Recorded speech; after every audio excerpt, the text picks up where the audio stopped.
मिरज शहरात मंगळवारी दुपारी 3 वाजेच्या सुमारास पंचांग पाहण्यास आल्याचा बहाणा करत वयोवृद्ध महिलेच्या घरात झालेल्या जबरी चोरीच्या गुन्ह्याचा अवघ्या 12 तासांच्या आत तपास करत आरोपींना जेरबंद केले आहे।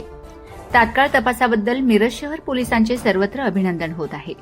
याबाबत समजलेली माहिती अशी की मिरजमधील ब्राह्मणपुरी भागात कृष्णेश्वर अपार्टमेंटमध्ये राहणाऱ्या सौ पद्मा हरिभाऊ जोशी वय 75 यांच्या घरात मंगळवारी दुपारी 3च्या सुमारास 2 अनोळखी इसमांनी पंचांग पाहण्याच्या उद्देशाने प्रवेश मिळवला।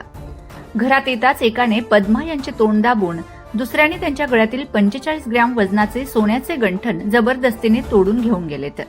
या प्रकरणी सौ पद्मा जोशी यांनी मिरज शहर पोलिसात गुन्हा दाखल केला।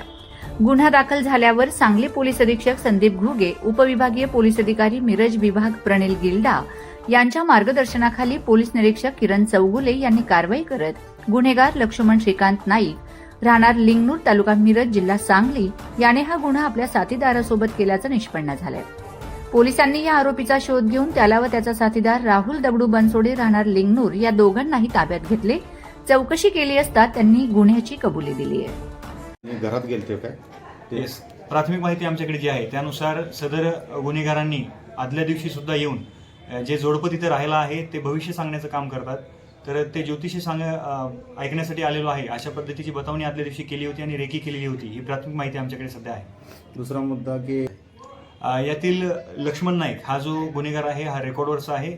मिरज ग्रामीण पोलीस स्टेशन तसेच परिसरामध्ये त्याच्यावर अशा प्रकारच्या गुन्ह्यांची सुद्धा नोंद आहे।